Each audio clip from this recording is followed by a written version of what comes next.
the lies that she was telling and the just spitting back garbage. I'm an investigative journalist. What? No, you're not. No, you're not. Where? Where anywhere in your... Oh, I asked the right questions. I asked all the questions. They're gonna lie to you. Cheers. Oh, Topo Chico fresh out of the fridge. Oh, it's so fizzy. Bless you, Topo Chico. Anyway, today we're gonna be putting on some makeup. I'm gonna stream this afternoon. I need to put on makeup today, and I need to rant again. My God. And I'm filming this.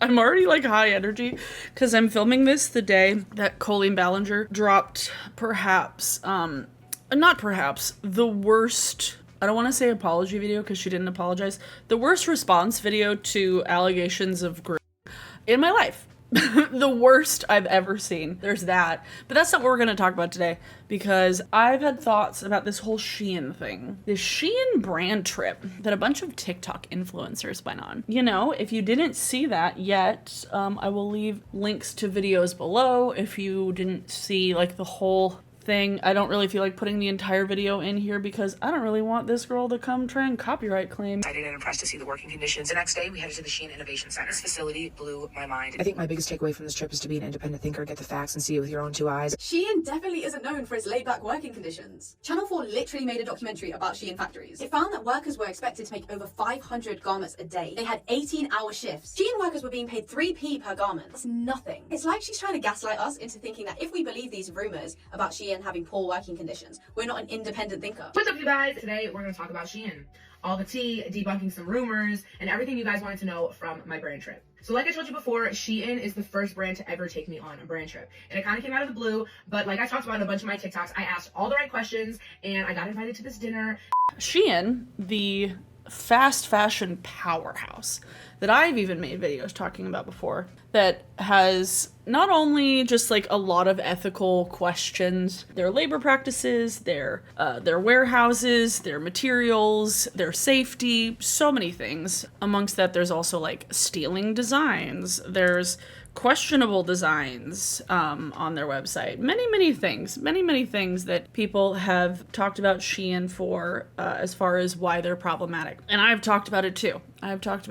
Also, when it comes to fast fashion, I've talked about this before. I have a very like kind of nuanced thoughts about it, because while I would not want to like individually demonize people for buying things that are inexpensive because it's all they can afford or it's all they can find in their size, coming from a fat girl who doesn't have like a ton of money, I would never want to demonize an individual person for buying stuff that they need. But there's a difference between that and a lot of what people on TikTok have now turned into like haul influencers and haul culture. It used to be much bigger on YouTube. People kind of stopped watching those because they realized this is fucking weird. Why are we just watching rich people buy like opening boxes of hundreds of dollars of product that they're never gonna wear? I feel like YouTube has they went through that cycle, and now TikTok is going through that cycle and making it blow up on a much larger scale, causing Shein's rise to be astronomical. Like, I remember back in the day, it would be like, oh, $200 Zaful haul. Like, there would be people posting videos. Fashion Nova, that was another one. But Shein is like the one that a lot of people are talking about, and the one that makes the most profit. They're the biggest out of all of them. I feel like that they most prolific. They put out, what do they say, 700 to 1,000 new products a day. And I went to the thrift store. I bought this dress at the thrift store. But like when I was at the thrift store, there were so many Shein clothes on the shelf that were like, I don't know, $6. And I just kept looking at it and I was like, that's the same amount of money you're spending on it on the website. It's wild.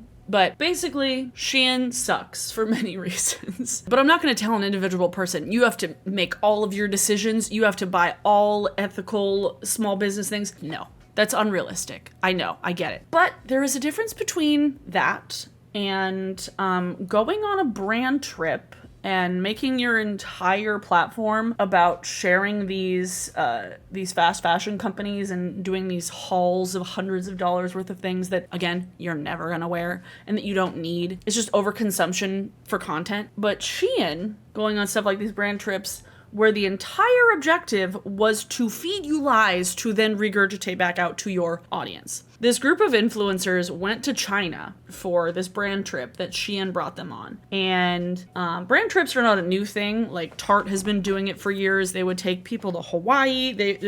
Brand trips are not new. However, usually what brand trips consist of are like little just vacations for people to go hang out. And then they're like, oh, here's this mascara. Do you guys want to make some like videos about it on TikTok or on Instagram? And it's like, okay.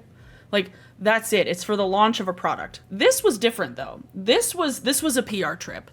Shein brought these influencers to this warehouse that they say that supposedly was a regular warehouse, but based on any of the information that we know about these companies, it wasn't. Because these companies use sweatshops. They use unethical labor. And yet Shein took this opportunity for lip service to take these influencers, notably none of them being skinny white women. A lot of people have brought this up, the fact that they chose women that are more often passed over for brand trips and more often passed over for sponsorships or not paid nearly as much. Plus size women and women of color in the influencer space, which is kind of insidious to think about, just like thinking that they chose people who were going to be more likely to take them up on that offer because they don't have as many other options. So like kind of the main influencer, the one who's been at the forefront of all of this, who's been the loudest out of everyone and has gotten a lot of the backlash, rightfully so.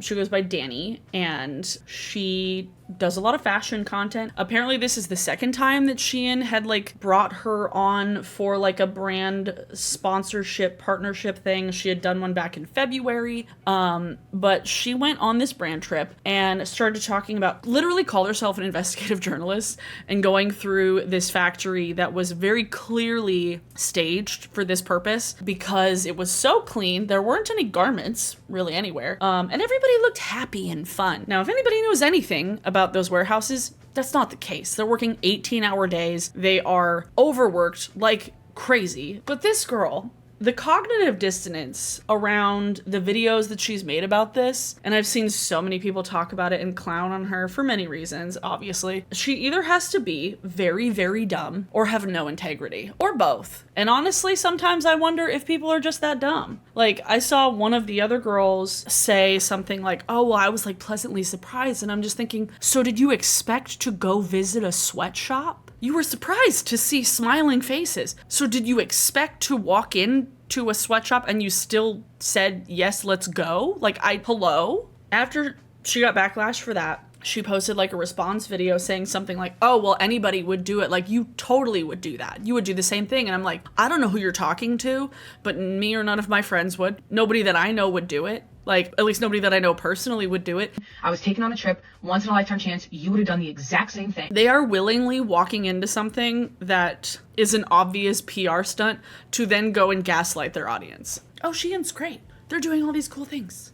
Did they make mistakes in the past? Sure. But no, ma'am, there is literally no way for a company like that makes that amount of profit. I think it was like $1 billion profit last year. There's no way for a company that big that makes that much profit and makes that many new products for such little amounts of money to exist with ethical business practices. You cannot sell a shirt for $2.50 and release 700 to 1,000 new products a day and still make a profit like that. Like, no. If everybody working there was happy and healthy, they wouldn't be putting out as many products. They wouldn't be as cheap as they are. That's just not how it works. I watched this video and I was like, why did you think this was a good idea? Genuinely. Are you that desperate for money? Are you that desperate for money? And the funniest part of this video that came out that had all of them visiting the factory, Danny, the kind of one at the front talking most, calls herself a confidence activist. And I'm like, what does that mean?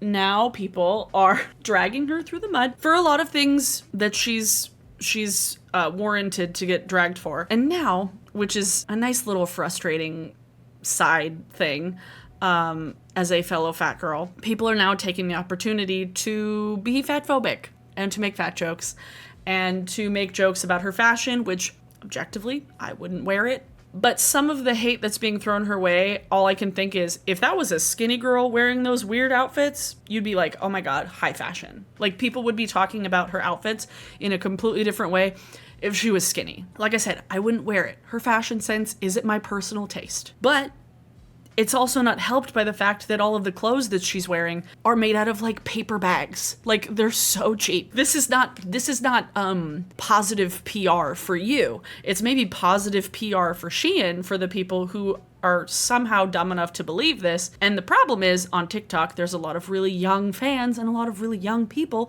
watching this stuff, and they're not going to be able to discern whether or not they're being lied to. It's just like marketing. And now it's even worse because it's not coming from the company. It's coming from your favorite influencer who's just like a friend to you, you know? Oh my God, they would never lie to you. They would never lie. Let me find my eyeliner. This whole thing just pisses me off because fast fashion, there's so much wrong with it. There is so much wrong with it. If somebody is going to be an influencer and make their whole thing, their whole shtick about buying massive amounts of clothes and doing haul videos and promoting these fast fashion brands, at least just be self-aware about it. They shouldn't try and pretend and make it seem like they buy the clothes for any other reason besides the fact that it's cheap, it's trendy, and sometimes it fits them. Sometimes. I know how rough it is buying clothes as a fat person. I know how rough it is. I went to Torrid, I don't know how many months ago, a few months ago, I think. It was like, I was looking for summer dresses, right? And I went, and one of the dresses that they had that was like cute was like a $75 dress. It looked similar to like something I had seen at Target, and Target was like $40 or something, $35. And then when you find things online, it's so difficult to discern whether or not something's gonna fit you correctly. Like, I get it. Of all people, I get the struggle of shopping for a plus size body. I like buying accessories. I like buying furniture. I like buying trinkets. I like things. I don't really like shopping for clothes anymore. When I find things that I like, when I find things that fit me, I will buy multiple of the same thing. Like, I have like 3 dresses from Target that are the same dress, but in different patterns because it fits me and it's comfortable. So I get that sometimes fast fashion is like the only place that you see things that you want and that fit you. And I know it's awful, like looking other places, you're like, oh, I really like this dress. Oh, it's $400 and it doesn't fit my tits. Okay. It's heartbreaking finding things online that you like and then realizing, no, well, they just hate me. So I get the appeal of looking at a website that actually includes you and gives you options that actually fits you, that are actually things that are not just like frumpy Lane Bryant tops that are just too big, or what, like tunics that are long enough to cover your ass because, oh no, your butt is explicit. You can't show your ass in public, even though you're not even showing your ass. But anyway. So these fast fashion websites actually do include us so often. So it sucks seeing especially influencers who are plus sized acting like idiots. Like it's like, really, like I want to root for you. It's so frustrating because the lies that she was telling and the just spitting back garbage. I'm an investigative journalist. What? No, you're not. No, you're not. Where? Where anywhere in your... Oh, I asked the right questions. I asked all the questions. They're gonna lie to you. Like, they brought you there to lie to you. There's no way that they would bring you there, set you up, pay for your travel, pay for fancy dinners for you to go to, pay for an entire vacation for these people, and then tell them the truth. And it is quite wild that Shein use this money to bring in outside people to do their dirty laundry rather than pay their employees more. Like, that's just shows where their priorities lie. I mean, not like we were unsure of where their priorities lied before. Profit. All of them. All these companies want profit. Like, they're not going to bring people down there and tell them the truth about their sweatshops. So why would you go?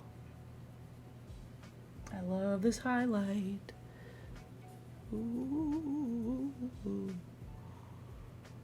Anyway, is that all I wanted to say? I think that's all I wanted to talk about. I just was so frustrated by this whole situation because, like I said, you have to be really, really gullible and dumb to believe this and to go on this trip with any faith that they're going to show you something that is like new information. It was PR. And to now have somebody so loud and so wrong out at the front of all of this being a plus size creator is extra frustrating because I'm like, I mean, I wasn't rooting for her personally. I don't really know who she is, and I clearly don't like the content that she puts out, and I clearly wouldn't like the content that she puts out. I saw this and I was like, I've already talked about fast fashion before, but I know that I have lots of thoughts about this. It's very frustrating because people are being very dumb and very naive to believe this and to believe anything that they're spitting back at their audience, because it's very obviously a PR stunt. It's very obviously not real, and it's annoying. It's annoying to say the least. So let's see, what song could be song of the day? Today, let's see. Do you guys like my little bun on top of my head? I'm feeling very Lizzie McGuire. Oh my god, I have 19 missed messages. Jesus. Guys, everyone's talking about everyone's talking about Colleen. She's literally insane. Oh, I love my friends. Anyway, let's see, what could our song of the day be? Okay, what have I been listening to? Ooh, actually, let's have today's song of the day be... Ooh, let's do Let's Go from Run the Jewels. Let's Go, the Royal We, it's from Venom. Run the Jewels did a song for Venom. I think that was the first Venom movie. I was just listening to Run the Jewels on the way to work yesterday, and I like them a lot. I was reminded again because Killer Mike came out with a new record the other day. Thanks everybody for watching. Let me know your thoughts in the comments down below because I have a lot of them, and we can talk about them. It's just annoying. It's so fucking annoying. It really is TikTok just like regurgitating YouTube stuff from like 3 or 4 years ago. Like what YouTube did 4 years ago, TikTok is doing now. Like it's wild.